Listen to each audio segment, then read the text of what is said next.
نحمده ونصلي على رسوله الكريم أما بعد فأعوذ بالله من الشيطان الرجيم بسم الله الرحمن الرحيم ويؤثرون على أنفسهم ولو كان بهم خصاصة وقال النبي صلى الله عليه وسلم أصحابك النجوم فبأيهم اقتديتم اهتديتم صدق الله العظيم وصدق رسوله النبي الكريم نبی کے جسم سے ہو جس کو رشتہ عالی نبی کے جسم سے ہو جس کو رشتہ عالی گلاب و عطر سے بہتر ہے وہ پسینہ مجھے وہ جس کے دل میں نہ ہو اب روئے ختم رسل وہ جس کے دل میں نہ ہو اب روئے ختم رسل تو رکھنا فرض ہے اس بے حیا سے پینا مجھے نبی کی شان کی سارے صحابہ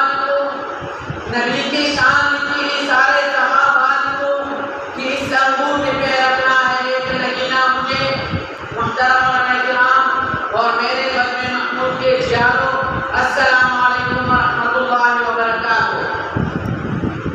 آج میرا موضوع بڑا ہی اہم اعلیٰ و بالا ہے جو کہ صحابہ کرام کے جذبہ ذات سے معمر ہے۔ سامعین محترم، جن لوگوں نے آقا نامدار سرکار دو عالم فخر موجودات شافع محشر خاتم الانبیاء صلی اللہ علیہ وسلم کا صحبت اختیار کیا اور ایمان لائے اور ایمان بھی کی حالت میں ان کی وفات ہوئی تو ان لوگوں کو صحابہ کرام کہا جاتا ہے۔ دوسرا لفظ اثار کا ہے۔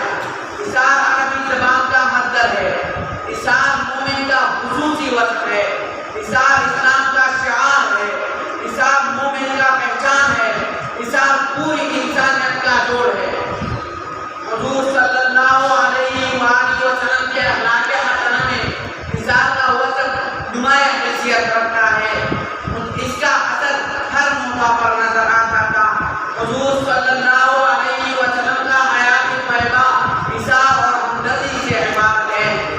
حضور صلی اللہ علیہ وآلہ وسلم نے لوگوں کے ہدایت اور فلاح کے لیے اپنی زندگی وقف کر دی۔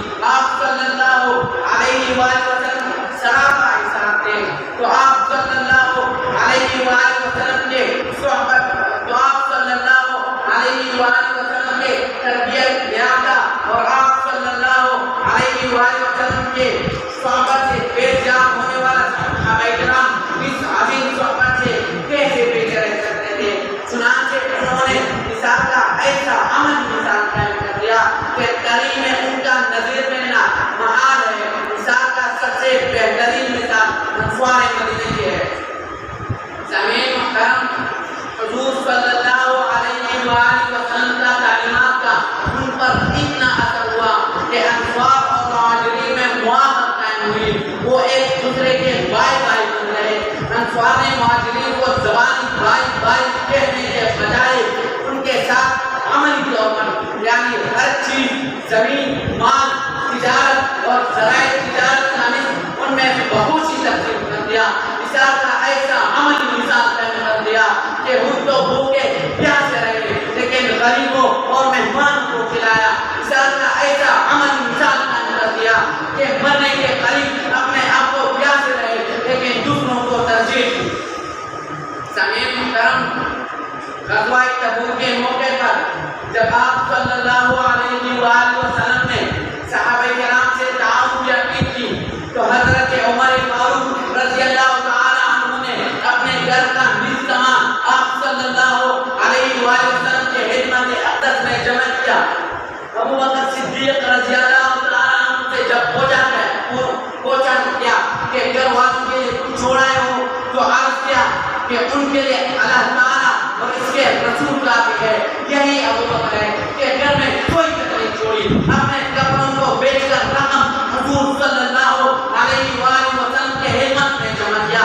اس لیے قرآن کریم میں صحابہ کرام کے شان کے تذکرے ہیں، ان کے عمل قرآن کے تذکرے ہیں، ان کے صداقت و ایمان کے تذکرے ہیں، ان کے اخلاق و کردار کے تذکرے ہیں، ان کے افعال و نظریات کے تذکرے ہیں، ان کے اخلاق و کردار کے تذکرے ہیں، ان کے افعال و اعمال کے تذکرے ہیں، ان کے